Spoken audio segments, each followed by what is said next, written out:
technology. Apart from technology, of course, yes. uh, Hello, guys, gals, and non-binary pals, and welcome back to Tome Raider. We've been reading Sherlock Holmes again. Yes, we have. Yeah, this week, The Adventure of the Stockbroker's Clark. I've spelt Clark as in Clark Kent. I've got it wrong on the thing. It's there for all to see. Of course. Not even gonna bother correcting that now. What's the point? You know what I mean? Yeah, the stockbroker's Clark. The Clark Kent of stockbroking. The Adventure of the Glorious Scot and the Musgrave Ritual. Yeah, and as there was a theme last time, this time there is sort of not so much with the stockbroker's Clark, but with the other two, it seems to be a story that is relayed to Watson by Holmes rather than Yes, to us by Watson. yeah.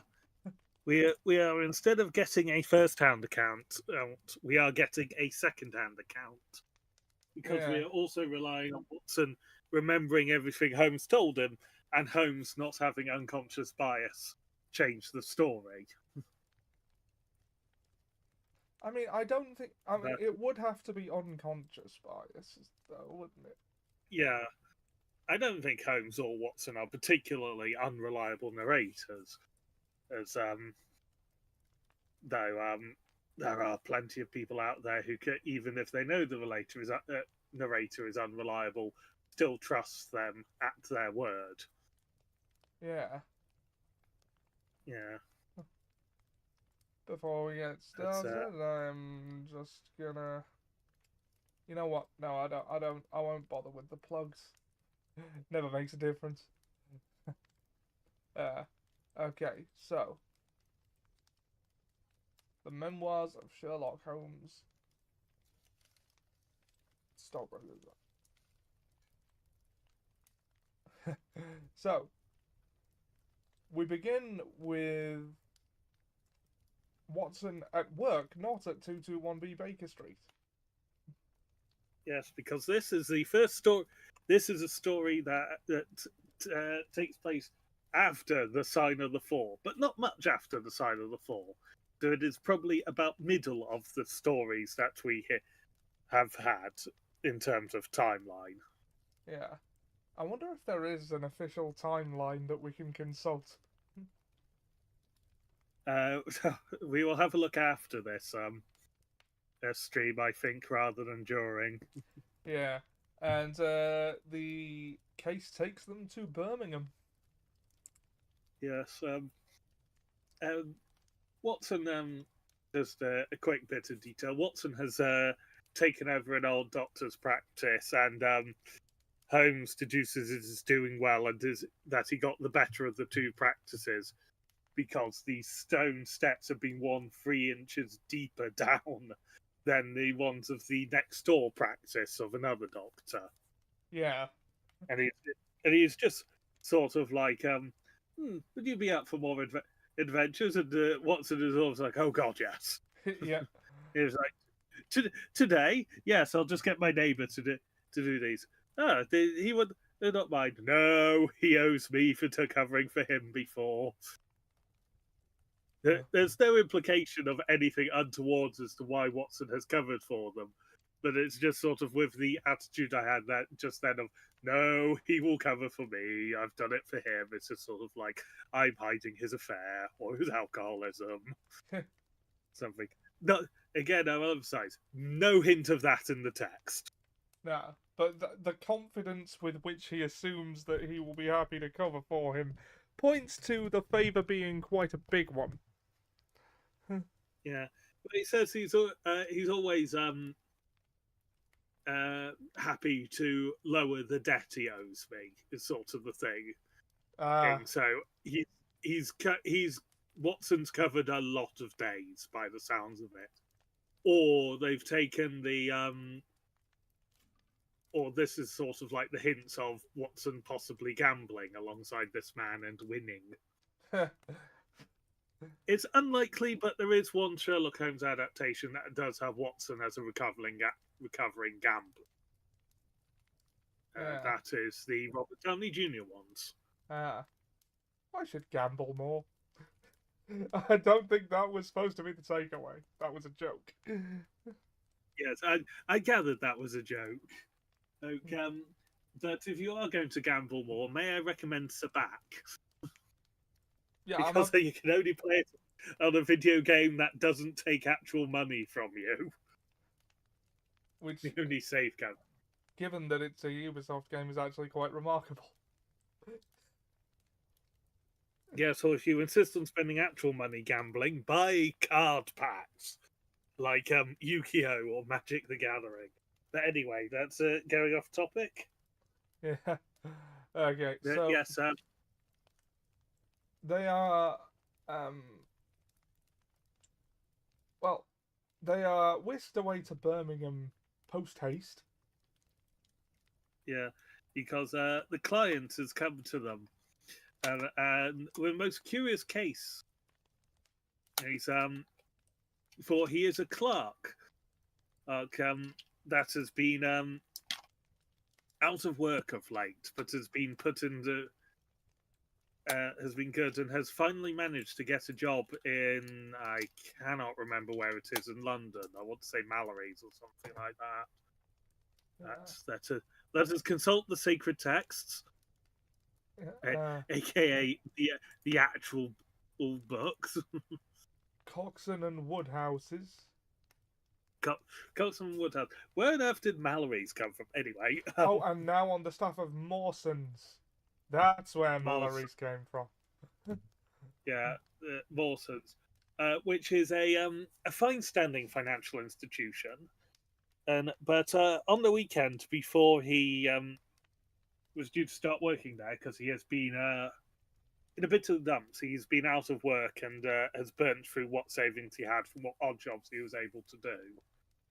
He has got this position, but over the weekend, this strange man has come to him and has offered him a position of 2.5 times the wage a year, from £200 to £500, to become the head financial officer of the Midland and Franco Rockery Company or something like that.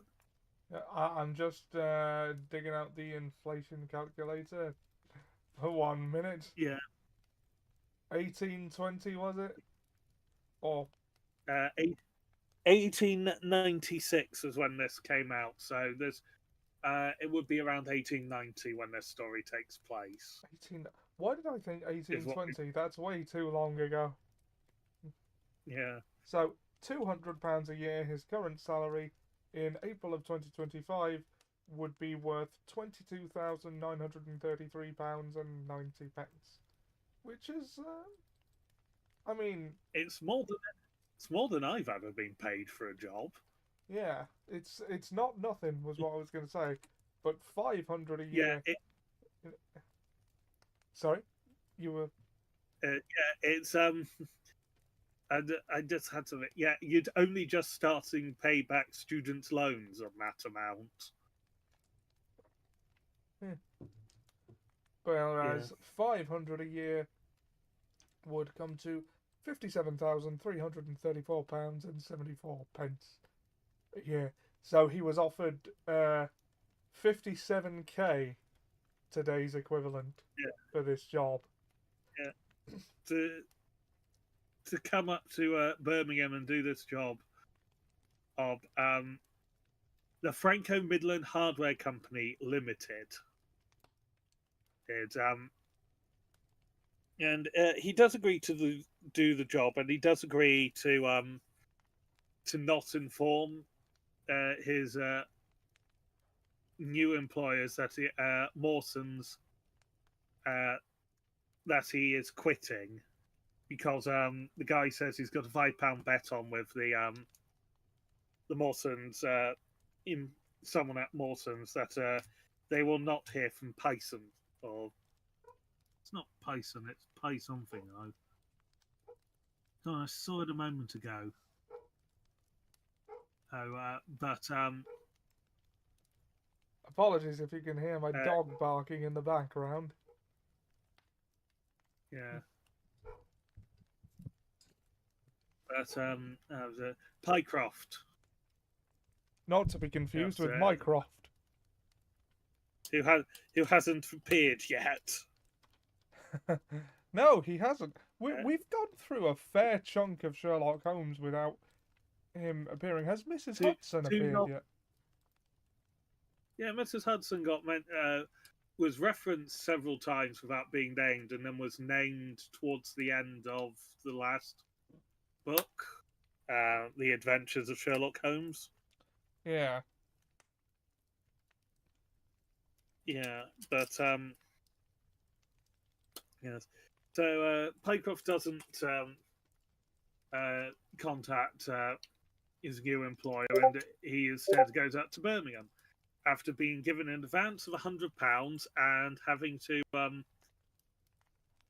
write out basically an agreement that he, Hull Pycroft, takes on the position at Franco Midlands Furniture Company Limited, But the thing is, when he starting at a total yeah, but £500 a year. but when he Yeah, gets to and that's Birmingham, he because I'm conscious of the fact that if we're trying this time, I think we yeah, got 9 minutes to get to move on to the next story.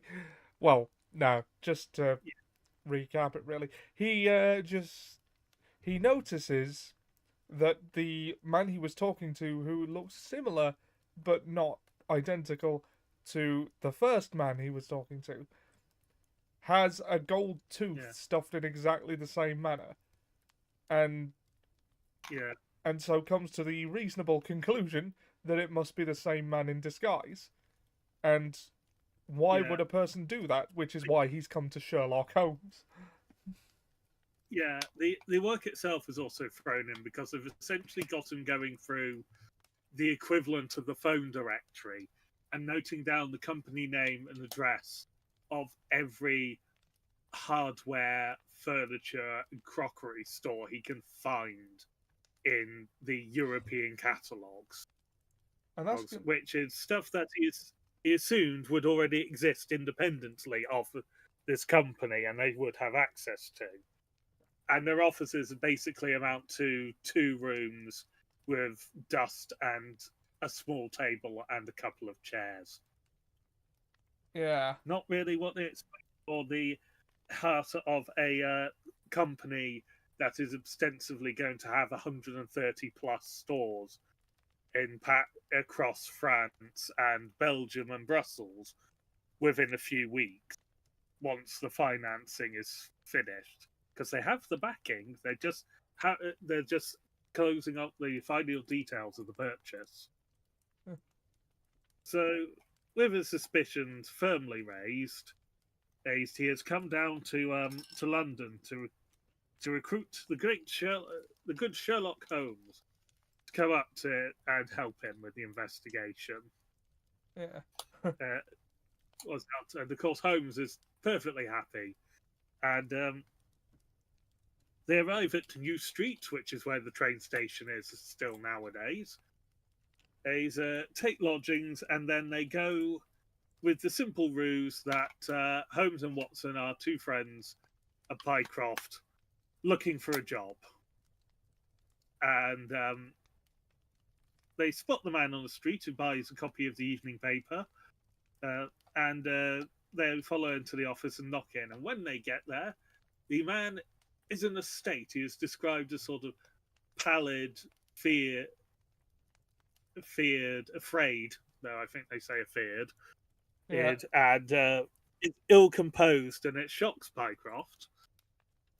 And he is quite sort of short and thrown with them, and tries to send them away. Yeah, and then promises, yes, we'll be able to. I'm sure we'll be able to find a position for them. And Pycroft says, "But I'm here by appointment," because they wanted an update on how he's doing. So, of course, forgive me, I've been thrown slightly. I'll be with you in 3 minutes, and walks into the next room, where shortly thereafter some strange noises are heard, and like rapid tapping against a door and Which strikes them as choking. odd, because why would you knock from the inside of an office? Yeah, it's when the choking or gargling sound happens that they spring into action. Holmes goes to break the door down, but can't quite, so all three of them break the door down. And contrary to what Pycroft believed, there is a second door in the next room. And when they open it, the somewhat horrible sight greets them as the employer is trying to hang himself off with his belt or his suspenders. I can't remember which offhand.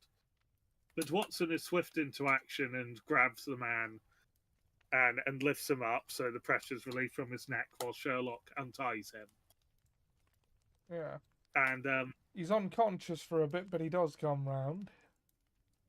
Yeah, and while he's unconscious, Sherlock explains most of the cases, which basically amounts to they wanted Pycroft out of the way. They wanted a sample of his handwriting, and they definitely didn't want him to inform Mawson that he was not going to be there because Pycroft was working because the employer was working with someone else who had gone in the pretense as Pycroft because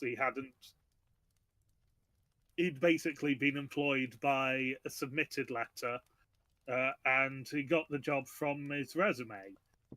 Those were the days.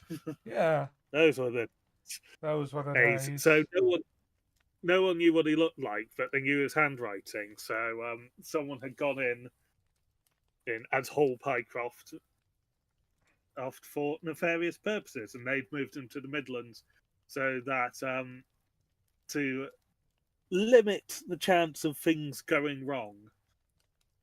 But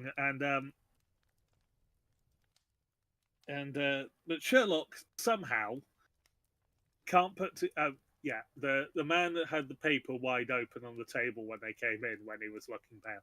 But Sherlock somehow cannot figure out what may be the cause of or how he got the news of the man being in an absolute state that he chose to hang himself. Until the conscious man says, "Paper, papers." I was like, "Yes, of course." The newspaper was generally how people found stuff out in those days. So. Yes, and it's like the man was fine on the street when he bought the paper and when they saw him upstairs, but when he was actually upstairs in the offices and had looked at the paper, he was absolutely horrified and stuff. So the deduction's not a hard one, yet it's the one Sherlock couldn't do. Yeah, well, I think it was so simple that he overlooked it, is the thing. Yeah, but it's before where the situation would have resulted in the word Norbury being whispered in his ear. Yeah. But no, actually, it wouldn't be because the Norbury case was Watson was still living in in rooms with Sherlock, if memory serves. Yeah. But anyway, so it turns out that the accomplice was the guy's brother, and they had both just got out of prison recently after 5 months for forgeries, attempted theft, stuff like that. And the brother was a forger, specifically, so he got away with the handwriting easily. And that's one who forges, not a forager, in case you misheard. Yeah. One who forges paperwork, not metal. Yeah, but sorry, mine was much more of a reach. Yeah, but he the paper was of how this criminal as brother, the criminal brother. Well, they're both criminals, but the one who was impersonating Pycroft had been apprehended after killing a guard and trying to abscond with over £100,000 worth of stocks, bonds, that sort of thing, from Mawson's, which was noted as having over 1 million in in its vaults at any time. Yeah. Because he was spotted coming down the stairs of the place with a duffel bag by a police officer at 1:20 in the afternoon on Saturday, when the place closes at midday on Saturday. So, how much would be the amount he tried to steal? 100,000 nowadays? 120,000, did you say? 100,000. Ah. Because Okay. that was the only thing they gave a firm total of. 100,000 in 2025. Okay. 11,466,947 pounds and 74 pence. Yeah, I'd say that was worth the risk. Yeah, hell, I'd risk that for that money. Yeah. And there was 1 million in the vault still, so that would have been over 110 million Yeah. nowadays. Yeah. Because that's a simple one. You just add a 0 onto the end of the last one. Oh no, but Yeah. yeah, but because of the murder and the robbery, it is likely that the brother is going to be hung from the neck until death. So he is in grief, tried to kill himself, and Holmes and Watson watch over him while Pycroft goes to fetch the local police, and Holmes wonders a bit on how even in the most despicable of people, there is still something that can cause endearment and attachment to, pardon me, the level where, pardon me, someone being without them would rather be dead than without them. Yeah. So a bit of the nature of the human condition, Yeah. philosophizing Even the worst at of the people end. have people that love them, kind of thing. Yeah. And that's the adventure of the storebroker's clerk. Stockbroker's clerk, but Sherlock's Stockbroker's clerk. rumination of the week. Yeah. And it's 22 minutes in the stream. We probably made it in the 20-minute mark. Well done. Yeah, because we started about 3 minutes in on the actual story. Yeah. So we just about did it. Yeah. Well, what were your But thoughts on that story as a whole? yeah, it was interesting. It was a bit of a simpler one, Yeah. but I also didn't entirely get every detail of it. Like, I assume the reason why they were doing that is because they wanted him out of the way, but I missed the reason as to why they wanted him out the way. And that the brother, the one brother playing two roles, didn't occur to me that there would then actually still be a second person. Yeah. But it was interesting, and they had a brief moment where Watson had to pretend to be a Brummy. Yeah. I Yeah, but for about 4 words. yeah. It strikes me as the kind of like mystery story where you like the actual crime was come up with and like the conclusion was come up with first and then worked backwards from, if that makes sense, because Yeah, like the guy's signature is such an ancillary detail. yeah, Am I using that word correctly? I might have. I believe so. Yeah. uh, But yeah, it's there are two main ways I find of that I've encountered from people talking about how they write mysteries.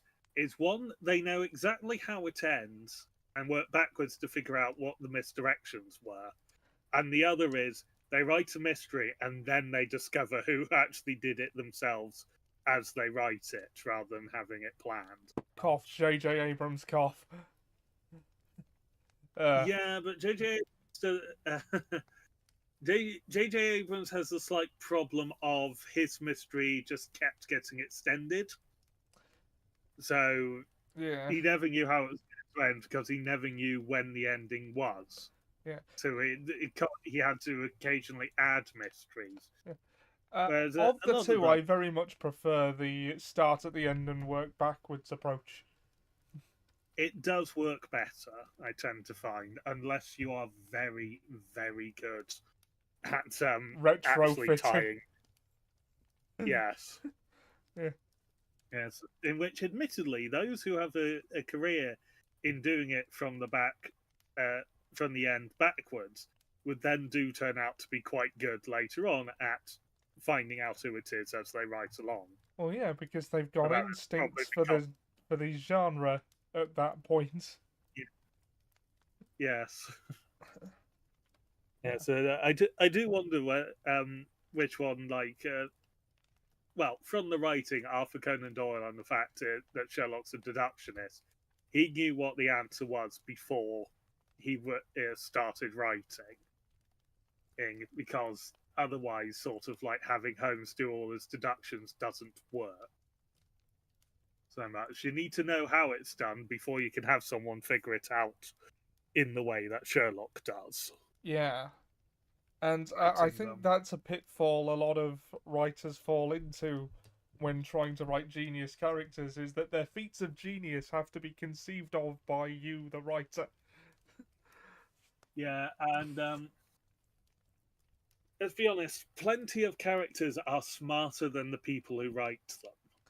Yeah. Indeed, a phenomenon I've noticed it's not in writing, but it works quite well in card games like Yu-Gi-Oh and Magic the Gathering. I have two decks for Commander that I argue are smarter than I am because I cannot keep up with them, even though I designed them. The deck itself is smarter and more complex than I am, and uh, flummoxed speak. So I have actually been working to make them easier to manage. And that sort of phenomenon can happen in writing as well. yeah, I suppose Quite it could. yeah. And it's sort of like when you've got a character who's smarter than you are, you get the same problem of, well, how am I meant to keep up with this? Yeah. No, it's an interesting story. It's another sort of one of these almost gentleman crimes that Sherlock deals with, even though there is a gruesome murder because the security guard has his skull caved in by a poker hitting him in the back of the head, and then he's folded in half and put in a safe. Yeah. So it is a bit of a grisly one, but because we only hear about it from the paper, it doesn't seem as bad as Silver Blaze Yeah, there's a or distance from the brutality of it. oh for goodness, the cardboard box. Yeah, the cardboard box, still, for my money, the most unsettling murder in Sherlock Holmes so far. Yeah, though admittedly the next one does have some uh, bits to it that aren't great or would like give it a challenge. Yeah. Yes, yes, I it's a assume. So, the story to which you refer is, of course, the legend of the adventure of the Glorious Scott. Why do I keep saying the legend of? because it's a ship name, so it sounds like it should be a legend rather than an adventure. Even though Treasure Island clearly has a sailing for adventure, not sailing for legends. Yeah. And I'm going to have to be careful now because I am going to burst into that song at a random moment today. Now, uh, it's a why not? catchy song. It's a catchy Muppet song. Of course, it's going to stick in my head. I'm not going to stop you. Yeah.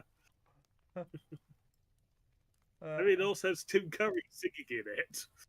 yeah, What's not to... Yes, that was the adventure of the stockbroker's clerk. Grisly murder, attempted theft, attempted suicide. Actually,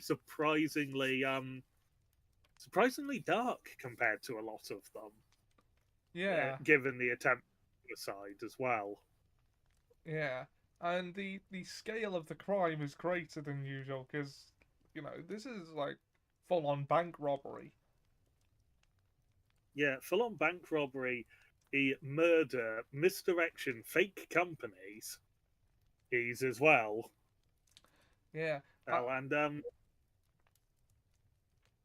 I think it had the largest sum of money to date in these stories in the balance. yeah, the largest sort of sum of money in the balance, but not the most valuable object. No. That I think goes to the barrel coronet. So far, Yeah, because that was only done for a loan of 50,000.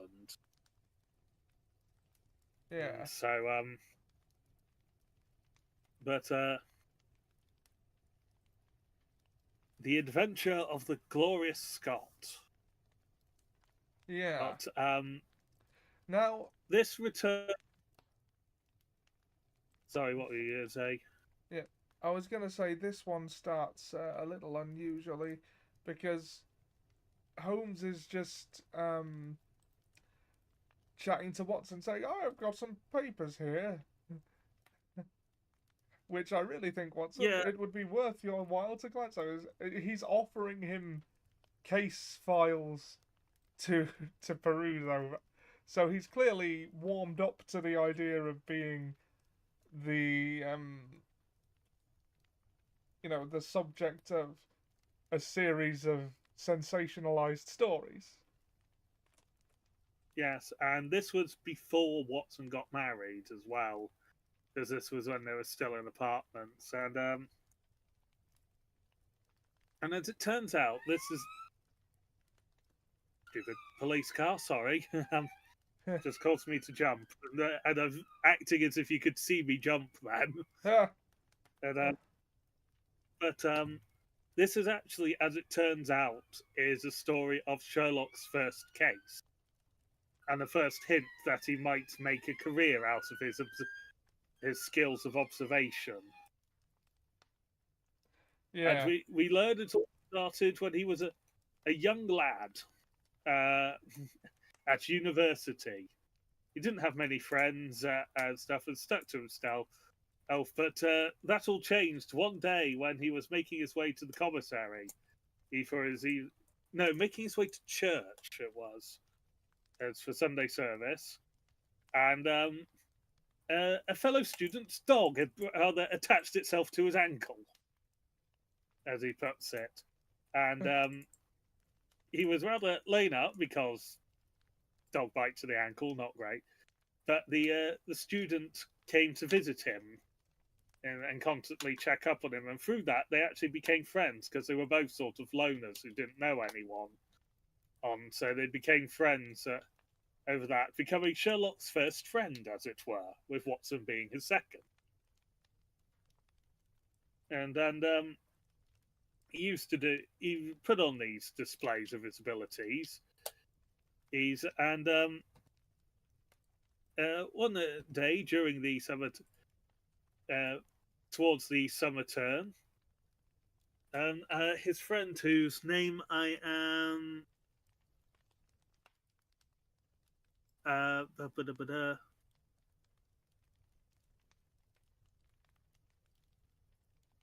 I'm trying to find the friend's name. I've completely forgotten it. Trevor, I believe that's their surname. And Victor Trevor, and they oh, two first Victor names, invited Victor Sherlock. Trevor. Yeah, Trevor is his surname, but Victor is his first. But yes, he essentially has two first names.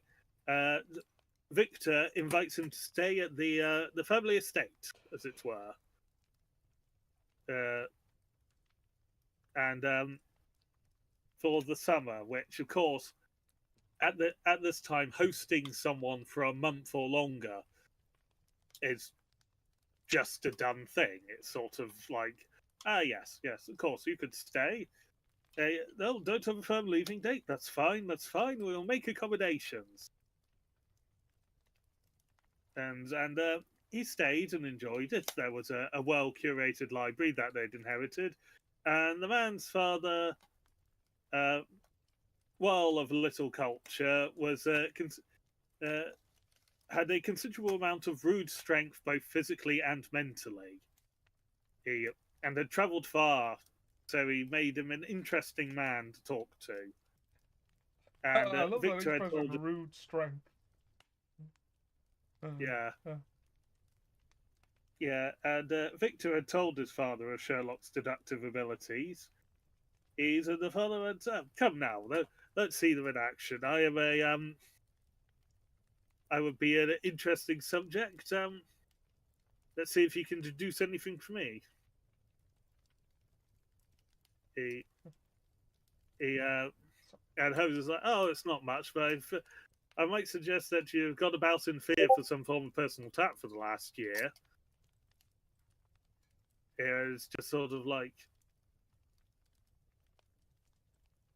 and how he mentions to Vic, the senior mentions to Victor that is just sort of like, well, yes, it's because of the poaching gang that we broke up. And Sir Edward Holly has already been attacked. So Holmes was like, yes, I know that because I saw your walking stick, very handsome, but there's signs of you having taken off the top, bored through it, and poured molten lead into it. So it is a fierce weapon if needed. And that you were a boxer in your youth. It's just sort of like, is it because my nose is crooked? It's like, no, you have the peculiar flattening of the ears of boxers. There's that you've done a good deal digging. It was just like, yes, I made my money in the gold fields. You've been to New Zealand, right? Japan, yeah, and you had an intimate association with someone whose initials were J.A., who you seek to forget, which it's not causes the entirely. man to. Sorry, you go Yeah. on. Oh, it's just I kind of like the twist with that little detail. Yeah, the man is worried about this. Thinks that Sherlock knows something that he shouldn't, but no, he just points out that earlier he saw on the man's arm that they were tattooed there, but showed signs of having tried to be removed or obliterated. It is just sort of like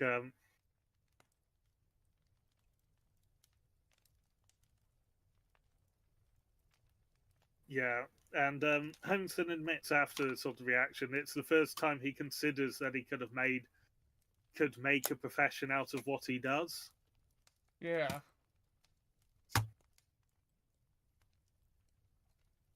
But he's concerned that he has upset his host, and over the next few days, he sort of makes up his mind to leave because his host seems to be wary about him. And of course, at this time, they are also being regularly plied with brandy and cigars by the host as well, because that is what you do. Because they're at college, which at this point would actually probably more accurately be the university age. Yeah. Age. Yeah. But the day before Sherlock is due to leave, after having been there for a month, a guest arrives who arrives unannounced and says that he refuses to give his name to the footman, but says that he knows the master of the house, and he the description was a man whose face was thin and brown and crafty, with a perpetual smile upon it. It showed an irregular line of yellow teeth, not chief, Did in the his master of the crinkled house look hands were like Sacha Baron Cohen? Oh, sorry, I couldn't stop myself. yeah, hands half closed in a way that's distinctive of sailors. And Mr. Trevor does not take this. Seems to have a bit of a hiccup or shock reaction. Goes inside, and when he comes back out, he smells of brandy. And then he greets the man warmly. And it's a man called Hudson. Yeah, I did Apparently, note that. No relation that we can find. yeah, but apparently Arthur Conan Doyle only has about 10 names. I say that we can find as if we've been looking. Yeah. I'm gonna find a link to this Hudson and that Hudson and the Hudson bloody river if I have to. Yeah. Yeah.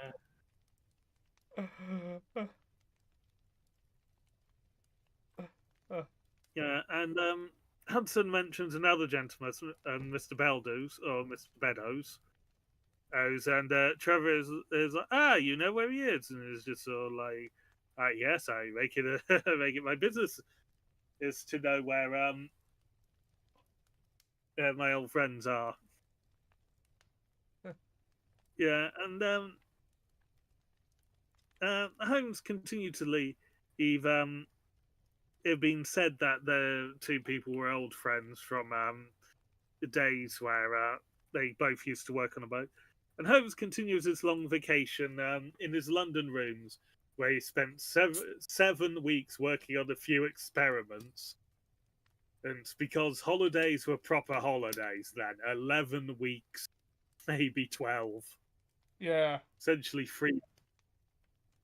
But one day in the autumn, and like the long holiday was drawing to a close, gets a telegram from Victor imploring him to return and saying he needed advice and assistance.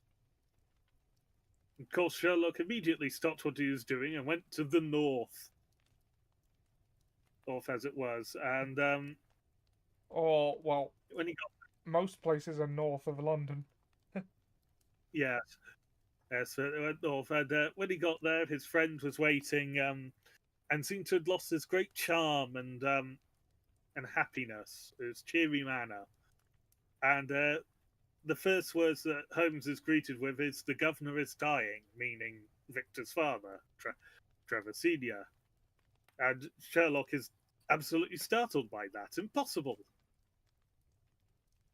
Oh, and long and short of it seems to be that while Hudson was there, he seemed to wield some sort of strange power over the governor and got appointed to multiple positions in the house and was allowed to almost behave as he would towards the rest of the staff as well, and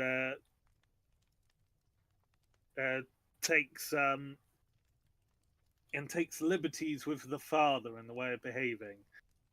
Victor, trying to be a good son, hadn't done anything about it. There was until one day where he was tested and he threw the man out, essentially. Yeah, and yeah, and I'm gonna be honest Hudson, with you, even though I read it hours ago, I remember this story rather less well than the other two. yeah, and Hudson comes back the next day drunk and says he has had enough of Norfolk and is going to find Mr.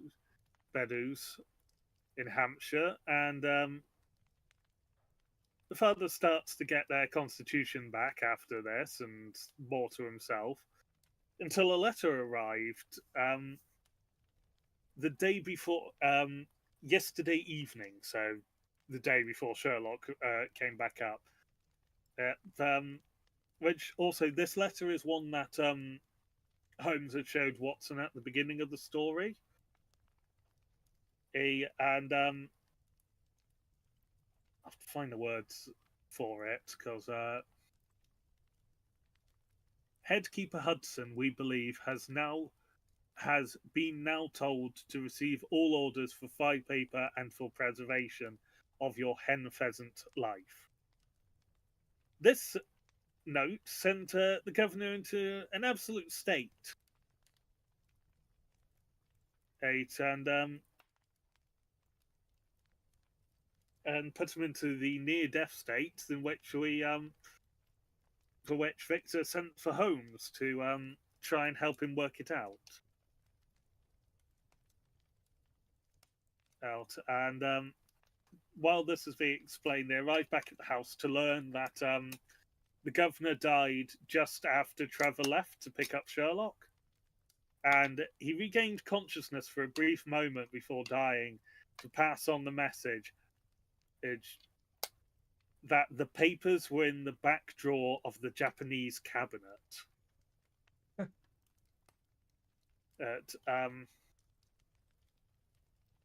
Which, like, so for a second Trevor for an instant of consciousness at the end, that's quite lucid.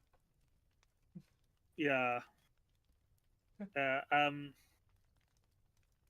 Sherlock is in the study while his friend goes up to say goodbye to his father. His body, essentially, is trying to place it all together. And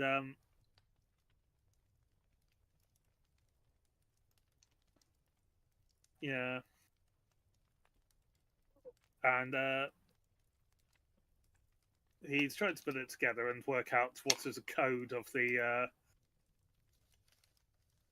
paper, but he can't find anything, because it's not a simple fun.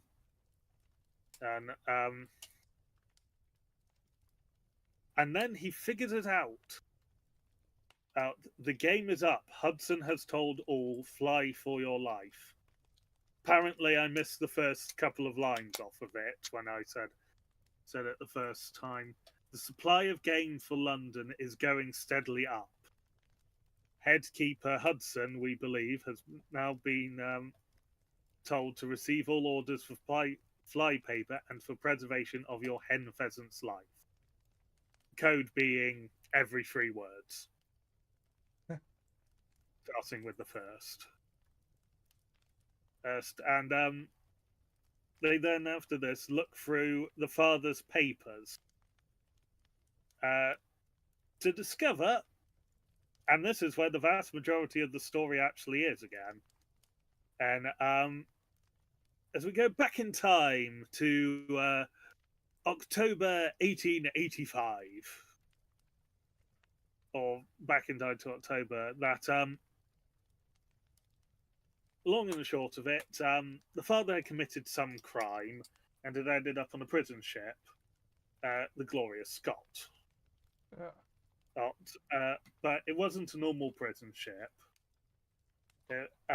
because most of them were being used for transporting the Crimean War.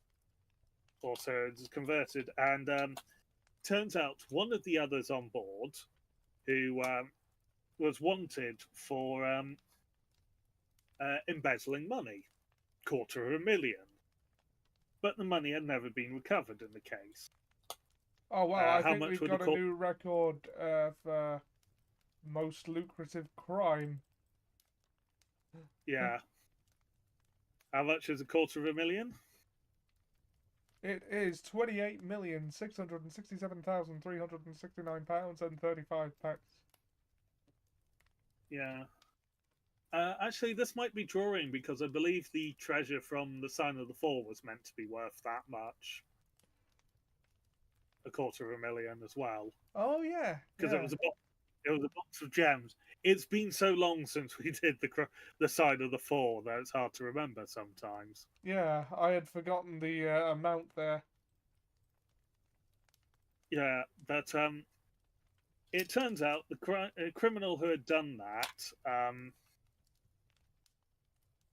had basically arranged to buy the crew of the ship, apart from like the guards and stuff, and that his partner had come on as the missionary on there to try and save their lives, and they'd organized it so that smuggled on was enough for each man each prisoner to have 2 pistols, a pound of powder, and 20 shot to take the ship, along with a file to get out of their cells. And within a matter of hours, all but 2 were in on this plan among the criminals. The 2 who weren't one was dreadfully ill and essentially useless as to them, and one was weak in the mind, I think is the phrase they used. So had the potential to give the game away if he was told of the plan. Yeah. And long and short, the prisoners rise up ahead of schedule because the doctor came in to check on one of them and felt the pistols hidden at the bottom of the bed head of one of the criminals. And if he hadn't have shown a reaction to what he'd felt, the uprising might have failed before it had begun. But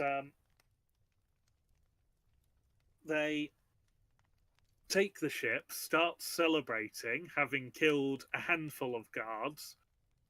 That's who they seemingly thought was seemed to think was everyone, and were drinking brandy out of bottles they'd just broken open.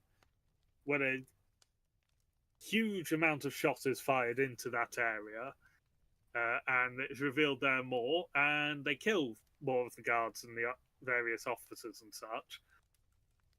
Throw a load of them over, dead or alive, and one continues swearing for quite a long time before his brains get blown out.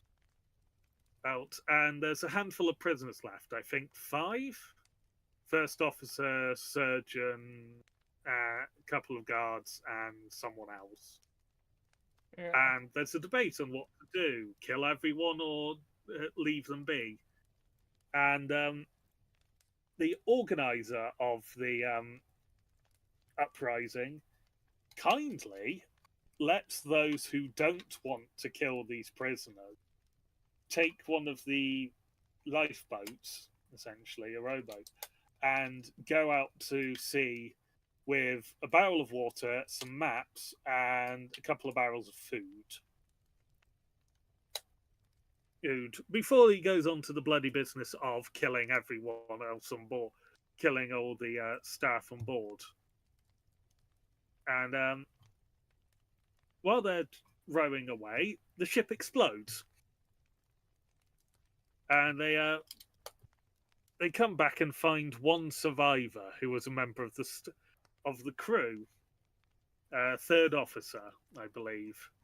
Yeah, third officer Hudson. And they learned that when the first officer saw the leader coming at him with a bloody knife that he'd used to slit the throat of the surgeon, he dived down into the lower hold, and he was found by 6 of the criminals with holding a matchbook over an open barrel of powder. Turns out they had 100 barrels of gunpowder on there as well. It is the that's third not officer asking believes. for trouble at all. Well, he threatens to take them all with him if they try to kill him. But the third officer seems to believe that it was an errant shot by one of the criminals rather than the first officer that ignited the powder, and therefore took the ship off. That would seem more likely. They're picked up the next day, luckily, and they say that they're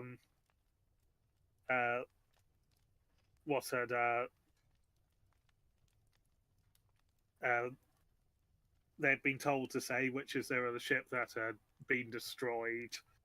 They were the only survivors, and they land eventually in Sydney after the ship that picked them up, where there are 2 of them, the father and what's his name in Herefordshire. I've just forgotten it. Never mind. Where the 2 of them change their names to abandon their identities and essentially earn fortunes before returning to England and buying country estates and living as respectable gentlemen rather than thieves and blackguards. And, but Hudson is essentially held the truth of it over them, so he could live off their money without actually having to, do work and stuff later. But the father wrote all this so that the son would know from him before the news broke, because he believed from the note that Hudson had spilled the big secret. But it's revealed that it seems to have actually been a threat to spill the secret, and that the Beddoes, that's the other guy. It is believed by the police, because they went to look, that Beddoes has been done in by Hudson, and Hudson is on the run. But Sherlock believes that it is in fact the other way round. Beddoes, in an effort to protect himself, killed Hudson, and he is now scarpered to a foreign country with as much money as he could take. And that's it. Sherlock explains the facts of the case to Watson, and we don't really learn any much of what happened to Victor, Sherlock's friend, after all of this event. And that's We just get the case, and no rumination on the nature of the human condition like we normally get. Yeah, this was this felt less like a story to me and more like a sequence of events. If Yeah, if that makes sense. there's no sort of central mystery for Holmes to deduce in the same way that there normally is, because it's all spelt out long before he actually puts his powers of deduction towards the case properly. Yeah. It is a recounting of his first case, so it being sort of minor comparatively, I think, makes sense. As in, it's a minor showing of his abilities. Yeah. And you do sort of have to wonder how many situations similar to that actually happened. Like I mean, criminals who were sent to Australia. Yeah, it's part of the plot of Great Expectations, actually. A criminal went to Australia, came back with great sums of money because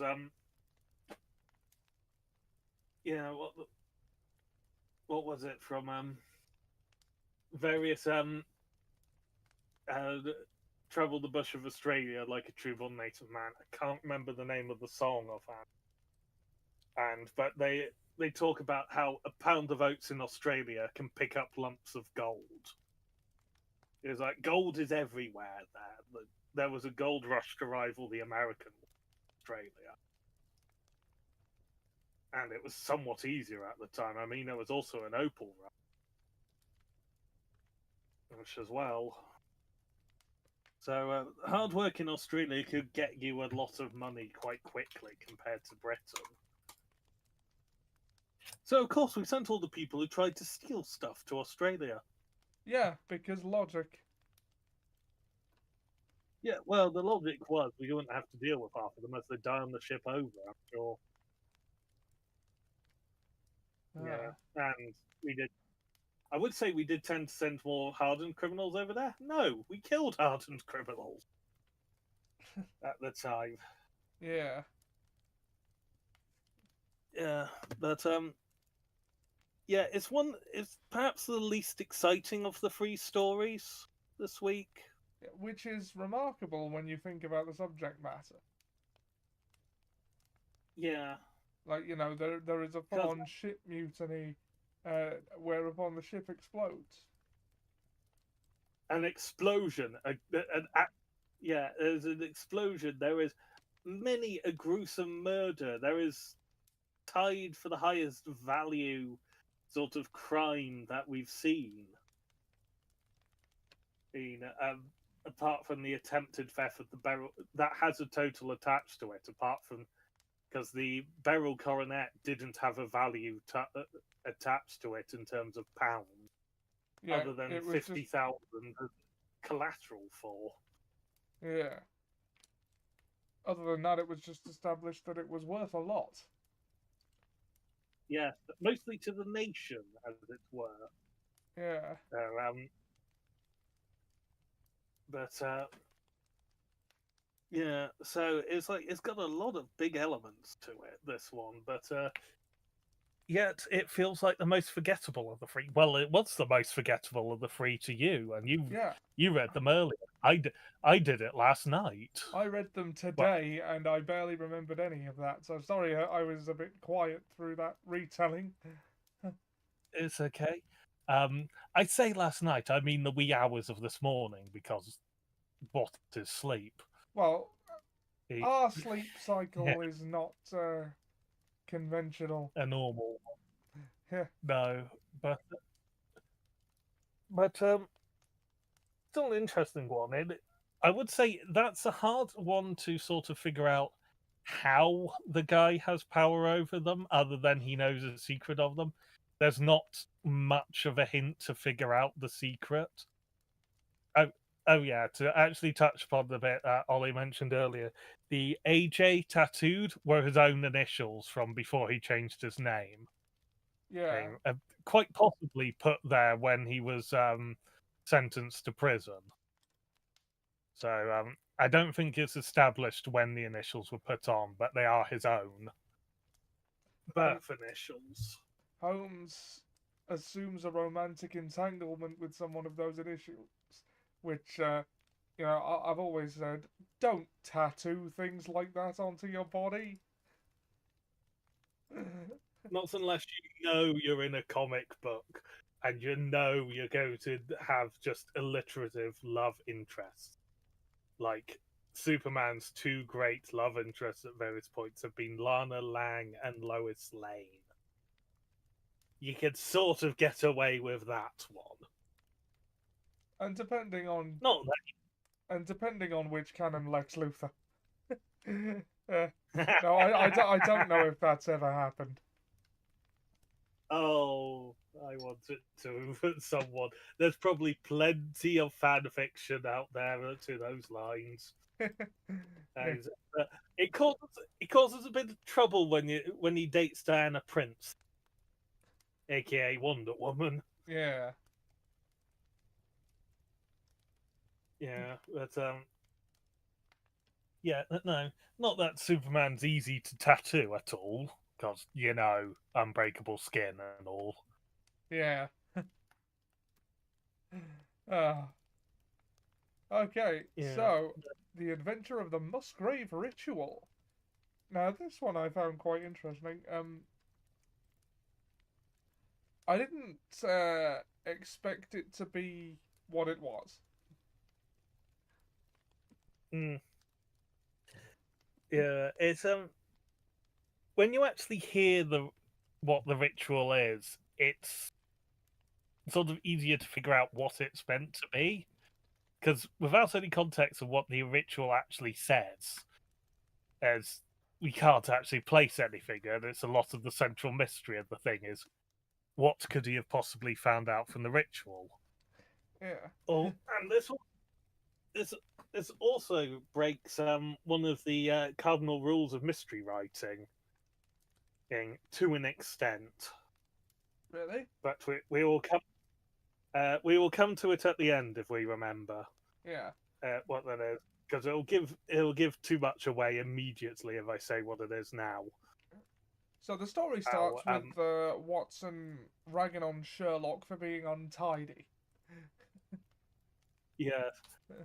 So Sherlock begrudgingly goes through and gets a box from his room which he stores his files on, and then to get out of it, so Watson you does go on. also mention him shooting a gun inside out of boredom. So Yeah, Stephen Moffat did not make that up. That is something he was written to have done. yeah. It also appears in the Robert Downey Jr. one, though in that he's trying to invent a silencer or suppressor. Uh, rather than just shooting the wall because he's bored. He's shooting it because he is bored, but the shooting of the wall is not the cure for boredom. It's the trying to delete the sound of a gunshot. That's the cure for boredom. Yeah. Yeah, but yes. It was also a patriotic VR he shot into the wall, but Watson doesn't think it adds anything to the rooms, and I imagine Mrs. Hudson added something to Sherlock's rent after that. Yes, I would imagine so. You're not getting your security deposit back. Uh, That's fine, you confiscated that already. I'm sure Queen Victoria appreciated the tribute.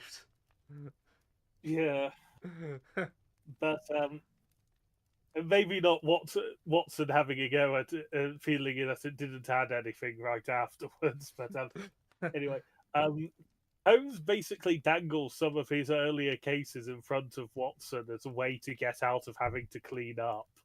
And what he says as much as like as he dangles one he's mentioned a couple of times to Sherlock to Watson before, and all the information of it, the Musgrave ritual. Yeah. Well, and he basically Watson says, "Go on, tell it." And it's like, even if it results in not cleaning, and Watson's like, "Oh, sod it, just tell me the case." Yeah. In much more polite Victorian upper middle class English, Yeah. rather than just, "Oh, sod it, sod the mess, tell me the damn story." And in common with the last story, it concerns another one of Sherlock's old college mates, Reginald Musgrave. Yes, yes, Well, yes. an Who calls him up acquaintance. for his yeah, who calls him up after college for assistance, and because things have been a bit strange at home. Yeah, let's find the bit because I cannot for the life of me remember what exactly is the reason he called Sherlock up. Oh, Sherlock has a memento of the case, which is basically a peg, some string, and 3 metal discs. It's yeah, which does get explained as it goes on. In college, let's try to talk 4 years. It's enough. Yeah, he basically just walks into Sherlock's rooms in Montague Street, having changed little, despite the fact they hadn't seen each other in 4 years. Sherlock describes him as a bit of a dandy, which at the time meant a follower of fads. Right. Fads more so than the reputation it's taken on now, which is the overly effeminate homosexual. Well, which admittedly dandy has fallen out of use for that description, but is still used used semi-offensively by older generations. And but yeah,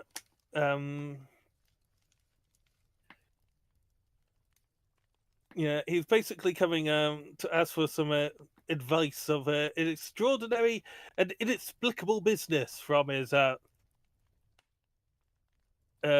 old friend. And And well, he yeah, and basically there is a no. Sorry, you go. it's just sort of like he goes on to explain the situation at the house, which is because he's now in charge of it. It listing his staff, maids, cooks, butler, footman, and a boy, because every house needs a boy. The boy. For the master of the house to talk menacingly at, obviously. Yeah. Master of the house. Yeah. Sorry, I cannot hear those words without. Yeah. Uh, Oh. The life of the theatre Uh, nerd. yeah, and keeper of the zoo, ready to relieve him of a suit or Or two. two. Uh, But he's had problems with Brunton the butler, who has been there for 20 years, and has barely turned 40, so he was very young when he became the butler. But he had uh, he's seen as a bit of a paragon of sort of like what it means to be a butler. Uh, Unlike Jeeves from Jeeves and Worcester, who is often called a butler, but is in fact a valet, yeah. because a butler oversees the household staff, whereas Jeeves doesn't. Because there isn't household staff, it's just Jeeves, and he is a valet, also known as a gentleman's personal gentleman. Nowadays, we'd say boyfriend or husband, but hey ho. Yes, I will accuse Jeeves and Worcester of being a couple, god damn it. Well, why not? Yeah. Although that just reminds me of an unfortunate turn of phrase my mother once used to describe someone who was very masculine, who the person in question is sort of low-key homophobic, to which she described him as, quote, a man's man. Yes, he's a man's man. He's this man's man, and he's that man's man. I get it. Oh. So let's see. In the last 5 minutes, we've had Les Miserables and Little Karibo, a good mix. and Jeeves and Worcester, Yeah. and a final point of British upper class lifestyle. The difference between a butler and a valet. I've actually met a man who had a valet. Absolute dickhead. He's called Reese Mogg. Shock horror. Yeah. Yeah. Yeah. I used to live in the area he was campaigning to be MP for back in the day, and was MP for a while, but isn't anymore. Good. Although I can't say its replacement's been much better. Yeah. But the butler has had his faults, which is he's a bit of a, they describe as a Don Juan, and which a Don Juan, I believe, man. is the pronunciation. It depends on the text. And this one, the person who read mine out, you said Duan. But given that this isn't the rhyming scheme of the eponymous poem, and it's not rhymed with ruin, and it is probably Don Juan. Yeah. Yeah. Yeah, he was married for a bit, became a widower, and then became a terror of the ladies. Seems ago, and then he became engaged to one of the housemaids, and that did not go well. And it seems to have upset the housemaid, who is described as an excitable and fiery Welsh type. That'll be important later. The fact that he upset her, Yeah. not the fact that she is Welsh. Yeah. Oh, also there is a slur used in this one, I seem to remember. So, you know... I must have just skipped... I must have just skipped that. Well, I'm not going to repeat it, but it begins with... Yeah. But it begins with S. No, I honestly didn't catch that, so evidently I wasn't paying enough attention at the time, so I'll just keep an eye out and not use it. It is an offensive term for Jewish people that Randall used in Clerks 2. Oh, God. Okay. Yeah, they're saying, but part of the mystery is, the long and the short of it, he's concerned about two people, and one night recently, while he was unable to sleep, he thought, oh, you know what? I'll read the chapter of my book. Oh, I left it in the billiards room or whatever room it was. I think it might have been the ballroom. That's why I said billiards. So he went downstairs to get it, and well, he did. He passed the library, and in there was the butler, who was researching files and comparing them to a chart on the table he put, and this was a severe breach of trust. And he fires the man, but it says go, and then the man manages to convince him to go, not in shame for firing because it'll destroy his reputation in the local area, but to resign and leave on his own terms in a month is what he offers. But the counteroffer is a week, which is firmly stuck to, despite the counteroffers. And he goes about his job. Oh yeah, he approached him in the library with a battle axe that he'd taken off the wall because the walls are hung with trophy wax. Oh yeah, it's one of those. Yeah, is it?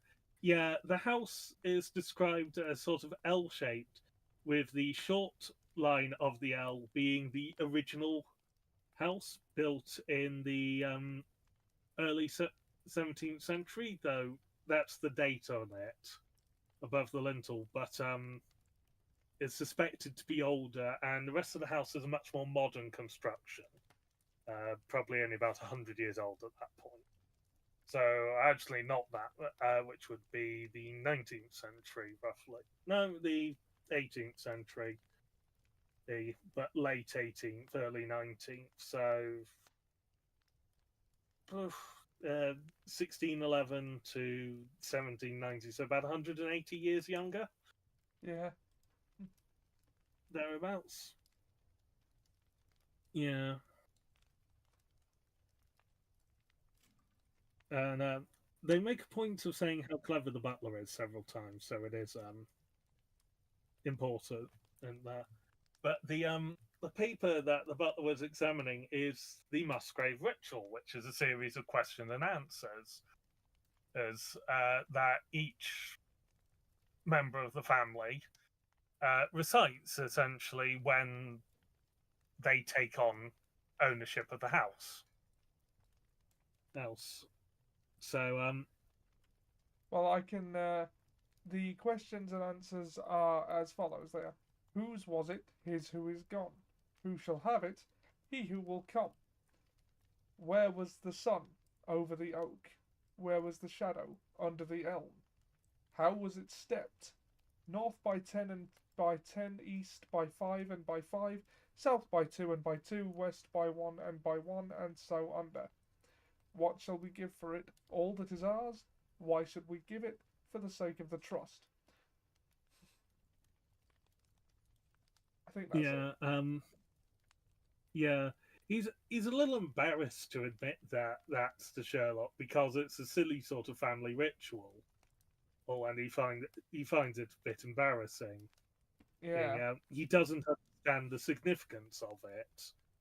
It's Sherlock, of course, figures it out a bit, and I must admit I figured out what the significance of it was when I heard it, because it's such a trope in media as sort of like the style of direction giving now. As it was, it's some form of treasure map. Yeah. But they figure it's from the middle of the 17th century because of the spelling of it, the original document. But Holmes just sees this as a mystery currently. He hasn't figured out what it is yet. But in this period, the butler went missing in like the week he was meant to be going, like his final week. He just suddenly didn't turn up one day and hasn't been seen since. And then the housemaid, the Welsh housemaid, from the fever, they've had a nurse assigned to her the whole time because she is ill. They say she has a touch of brain fever, as it were, because of the ending of her engagement and her fiery Welsh nature. I, But I mean, I was not familiar with the stereotype that Welsh people had fiery tempers. I think it's because the Welsh are descendants of Celts, like the Scottish, so they just sort of get lumped together in that way. Yeah, I'm familiar with the Scottish stereotype of basically the same. Yeah, it's they call it Welsh a lot of the time, but even within their story, they do refer to it as a Celtic nature. Yeah. So it's sort of like the Welsh are also Celts, in which actually, if you look at it, the Welsh were also the Britons. And the people who think of themselves as the Britons are in fact the Anglos and the Anglo Saxons. History is But weird. yes. Going back to the days before we kept records of kings, or as David Mitchell called it in his book, the pre-Willie era. Yeah. William, Henry, Stephen, Henry, Henry, Richard, Richard, John, John, Paul. boy. uh, Henry, Edward, Stephen, Fremont, Henry's Henry, joined John, our our song. song. Edward, Richard III, Henry, Ed again. Mary one, good goodness, Jimmy, Charles, and then Jim. Oh, so, I'm sorry. Once you start. Jim, Anna, Gloria, George, Will, Victoria, Edward, George, six, and Queen Liz to complete the mix. At least she did till a couple of years ago. Not quite. Now there's me, Charlie Free. That is the official addition that they made to it. Yeah. They didn't refilm the whole thing with someone dressed as Charlie Free. They just dropped one of his official portraits down and animated the mouth to move while someone did that impression onto the end of the show. But yeah. But they head up to the house, and Holmes finally starts to figure it out. But I actually finished halfway through. The ill maid who had a nurse hired to keep an eye on her around the clock has vanished, and they found her footsteps to the edge of a small lake, or like pond, the word for a small lake, a pond on the ground where her footsteps end, and they can't find any more from that. So, fearing the worst, they dredged the pond because helpfully they had these tools as standard. I imagine you probably would just for maintenance of the pond, frankly, stop it overflowing with various plants. Yeah. They don't find a body, but they find a bundle, a number of items wrapped in a linen bundle, which just looks like some old metal and some smooth rocks. But so that's when he went to Sherlock, because he wanted to find where his ill housemaid had gone. And also probably his butler, who and why he was interested in the Musgrave ritual. Yeah. But they get there, and they Sherlock sort of explains what he thinks the ritual is to Watson, but he hasn't explained it to to Mr. Musgrave in the story yet. But he inquires as to an old oak, and it's just like, yes, there's one over there. It's the only one on there. It's been there since the Norman Conquest, probably, so 1066 ish, and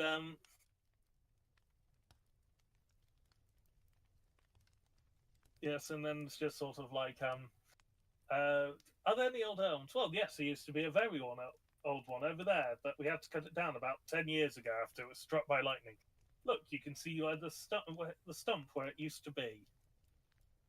And he was like, no other elms? No, plenty of beeches, but no other elms. No one's. They go over to where the elm was, and then it's just. And Sherlock's like, I suppose it's impossible to find out how tall it used to be. And the guy's like, no, I know what it is because when I was bored, I did maths problems because the master forced me to. So I calculated the height of every tree on the estate, basically. Yeah. So he gives Sherlock the exact height, and Sherlock gets a stick and a tape measure, and putting the stick where the stump is, works out how far the shadow would be cast at the time by the elm because the shadow is half again as long at that angle as it would have been. And he takes the string and he works it out, finds where the end of the shadow is, puts the peg down to mark his measurement, and that's where he sees another small circular impression suggesting that he is in fact on the right path because Musgrave seems to have done it before. Yeah. And he follows the instructions of 10 by 10 refers to 10 right footsteps and 10 left footsteps because they couldn't have just said 20. And he follows them, and it takes them to the doorway of the original building of the house. And Sherlock is disappointed and thinks that he's got it wrong for a bit because there are no loose flagstones or anything, and he can't find anything. And then his friend cottons on to what the Musgrave ritual means, and he points out that it ends with "and under." And Sherlock's like, is there a cellar under this room? Why, yes, there is. So they go down to the cellar, which was used for wood storage. And there they find an area has been cleared in the middle, and there is a flagstone with a ring pull on it. Well, the flagstone is very heavy, if I remember correctly. Yes, Sherlock is unable to lift it on his own, and they've sent for a couple of police officers at this point to serve as witnesses for what they're about to find. I mean, because treasure is what they're assuming. And when they do manage to lift it up, it takes Sherlock and one of the officers to actually pull it up in the end. They find hunched over a box in there is the body of the butler. There's no external sign of injury, but it seems that it's not implied that he was crushed. It's more implied that he just sort of ran out of air or died of dehydration or something. No cause of death is as such given.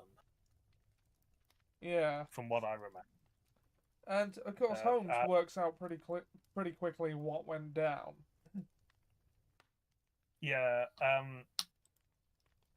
Which is after sort of like trying to figure out how would they do this, who had done it with them. He finds wooden sticks that would that we used to, or wooden planks that we used to sort of help hoist the stone up and keep it standing. And the butler had overestimated how much his former fiancée still loved him. And once he passed the package out from whatever was in the box, she left him to die, either by chance of one of the wooden supports slipping and the stone falling down, trapping him, or by taking one of the wooden supports out and therefore causing the stone to close on him. And this was also the cause of her condition worsening, because it would have been so much more of a strain upon her than upon the butler, because the two of them combined were not going to equal Sherlock and a police officer. No. Because Sherlock is described as abnormally strong. Like, we see him demonstrate an abnormal strength several times. And I imagine police officers at the time were probably a bit fitter and a bit stronger than is expected of them nowadays. Mostly because it's just sort of like, oh, we've got to go the old horse and cart and actually running after people. people. And also, you could just bludgeon people into unconsciousness if you wanted to. Yeah. Unfortunately, Yeah, that so is they true. probably had a swinging arm on them. The box that the butler is hovering over is empty, and Sherlock figured out what was in it, and also who had left it and what the cause was. And he explains it as they go to examine the package that had been dredged out of the lake. And Sherlock explains that he believes it was the old crown of the kings of England Yeah. that many Last worn by cavaliers, Charles the First. that many cavaliers had essentially loyalists to who the Charles the Stuarts had essentially hidden a lot of the royal treasure, and this was one of them. But the original Musgrave died before he could pass on what the secret of the Musgrave ritual is. And it was lost to time. Yeah, but until someone who was smart enough came along to see it, which was the butler. But so that's why it wasn't returned to Charlie too when he came back after L. And to prove his point, Sherlock rubs one of the stones against his sleeve, and when he pulls it away, it shines like a star. Is the quote they use? Yeah. And Sherlock offhandedly mentions that after some sort of tense talks and considerable sums, the Musgraves have been allowed to keep the crown, or the diadem they call it, but the crown. Yeah. And it's play in a local museum in the end. Well, you could argue that something like that belongs in a museum, if anywhere. Yeah, but it's on museum on loan from the Musgraves rather than on museum part of the royal collection. Yeah. Sort of thing. So it's which is an interest, which is a historical sort of oddity because I do believe that crown is actually still missing in real life because a lot of the royal treasure essentially went missing in the Civil War, and the oldest piece of it is in fact a spoon that was bought for about 20 shillings, was returned, and it's now the oldest piece of the royal treasury in existence. A spoon? It's a spoon. Yes, it's a silver spoon. Yeah, the person who bought it for 20 shillings, which is a good amount of money, gave it back for free. So, yeah. I mean, 20 shillings would have been probably about £1, wouldn't it? I don't know offhand. I mean,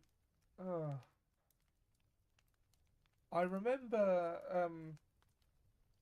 and this could have been wrong, but one of my school teachers once said that a shilling was basically 5p. Yeah, possibly. Yeah. I can't remember which teacher said it, and I cannot confirm the accuracy of that. I wouldn't know how to do so. Well, I imagine Googling it would, but you know. Yeah, no, shillings seem to be about the equivalent of a 5-pence piece. Yeah, so 20 shillings is about £1. Yeah, so when was that silver spoon bought? That would have been around the time of the Civil War, which was, or just after the Civil War. Well, it would have been like 1650 for argument's sake. 1650. £1. £156.59. Yeah. In today's money. Yeah, but imagine spending that on a spoon and then giving it back. Yeah, I don't think I would do Yeah, either of those things. I wouldn't spend 160 quid or near enough on a spoon. And if I did, I definitely wouldn't give it back to its rightful owners. yeah, It's mine. yeah, Uh, yeah. So, yes, I double checked the ending. It's not in the museum. It's privately owned by them. But he did say that if Watson went down and I mentioned him by name, they'd probably be more than happy to show him the crown. And the Welsh woman has left and is just going to have to live with what she's done. Has probably fled the country. And again, there's no musing on sort of the nature of the human condition at the end of this one, yeah. which Well, feels odd. yeah. I mean, Because it's also like unique so far in that it's a second-hand accounting from Sherlock to Watson, which is not usually how this goes. yes, but yeah, I yeah, did it's enjoy this story though. Oh, I didn't really see the twist of the housemaid killing him coming, although like in hindsight I should have. yeah, but that would have also possibly relied on us realizing that the housemate was in on it much earlier. Yeah. Housemaid, which no, I didn't realize. No. Still, yeah, another perfectly serviceable, fun little adventure of the week for Sherlock Holmes, which these short stories tend to be. Yeah, and the thing he brought out this story just so he wouldn't have to clean up his other papers, which mood Yeah, I believe is the phrase. yeah, I Mood. relate to that. Yeah. Yeah. Okay, so hey, we got it done in an hour and a half. Yeah, I think 30 minutes is probably more our thing, which would also include some talking about what we think of the story afterwards. Yeah, I think It's we've hit a good stride this week. yeah, yes, but yeah, they were interesting. Some truly horrible deaths, actually, sort of throat slitting, Yeah. uh, be shot at having your brains blown out while you're swimming for safety after having already been shot. I think the Uh, worst one is actually the butler because like he was not killed by a falling rock when it fell. Like, he was yeah, trapped in an airtight room to like and with left to die. with with at most a few minutes of air, really. Yeah. I mean that's a Yeah, horrible way to go. Like I mean the others yeah, are at least quick. yeah.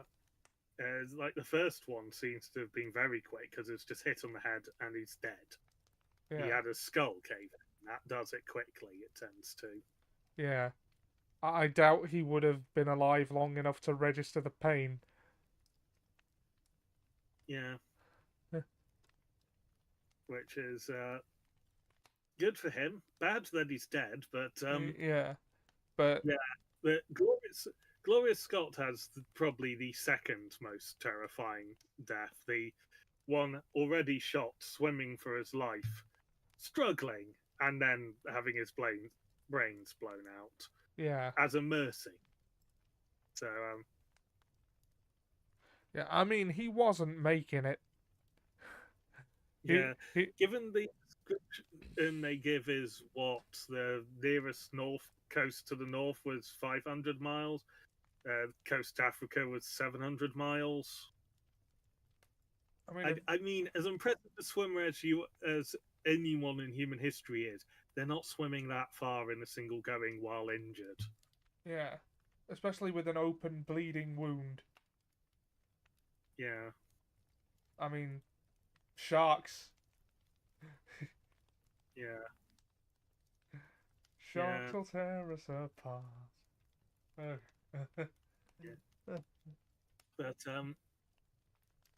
yeah, the yeah. So we got some differences. We got a treasure hunt, a audacious heist, and a mutiny. Yeah. There Yeah, was no yeah. unifying theme this week, like there just happened to be last week. But Yeah, it's almost like the death is incidental, apart from the mutiny, for a lot of this. yeah. Uh, Yeah. well, that's it for these three stories of Sherlock Holmes. We hope you've enjoyed these brief recaps and musings on them. Next week we will be the penultimate installment of the Memoirs of Sherlock Holmes, where we will be discussing the Reigate Squires. I hope I've pronounced that right. The Crooked Man, the Adventure of, etc., etc., and the Adventure of the Resident Patient. Yes. The doctor's most hated kind of patients. What do you mean they've moved into the doctor's surgery? Resident Patient. Yes, resident patient instead of Resident Evil. The Umbrella Corporation has gone into Sherlock Holmes. Holmes. There's been no ejaculation recently. No, no. The three stories this week were ejaculation free. As were the two last week and the one the week before. Yeah. I say week before, I mean a month before. Yeah, it took us a while after the con to get back around to doing this. But get back around to it we did. And we will be here with those next three stories next week. And the week after that is the end of the Memoirs of Sherlock Holmes, which concludes with the final problem. Yes. We will have to see whether we are actually stick to that time scale or not, because we're not always good at that. No, no. Well, life happens, doesn't it? Yeah. Yes. But if you miss us between now and next Wednesday, you can join us on Sunday night on this Twitch channel and the Ollie Johnson Plays YouTube channel for Assassin Sunday, where we're playing Middle Earth: Shadow of War. No, Shadow of War. Shadow of War. Yeah, and we are also over on twitch.tv/eclectichawk. That's twitch.tv/eclectichawk, where we are players in his D&D campaign, where I am playing a Minotaur pro wrestler. And I am a fishing spear. You want more context, or to hear Ollie go full what is the phrase? Cutting a promo. Yeah. Well, see Ollie cutting a promo? Join us on twitch.tv/eclectichawk. We also have a Gerudo and a Bunny Girl Paladin. And a woman who has to hide behind a veil because she's too beautiful. Yes. I was really trying to think of something that worked with sort of the rest of it, but no, it didn't come to mind. Yeah. Other than a leader who is a leader who no one wants to listen to, aka the Gerudo, doesn't want to listen to them. Yeah, which makes it very difficult for everyone else too, because plans go off rails. Yes, yes. We've all done that, and we'll all do it again. Yep. Of course, I'll be streaming games solo on Saturday. I started a Sonic run. That's fun. Also, Like a Dragon on Monday, Final Fantasy on Tuesday mornings. Yep, that's my streaming schedule. And once we get through Sherlock Holmes, I don't think we're halfway through yet, we will be moving on to other things. Hopefully. Like, Yeah, we will update you as to what those are closer to when we get to them. Yeah. Although, the big book I'm reading out of, I've had to jump from place to place in because it doesn't have everything in release order. It has all four novels at the front, and the cardboard box is near the end of the book, which isn't part of the Yeah, memoirs. And this is like, I'm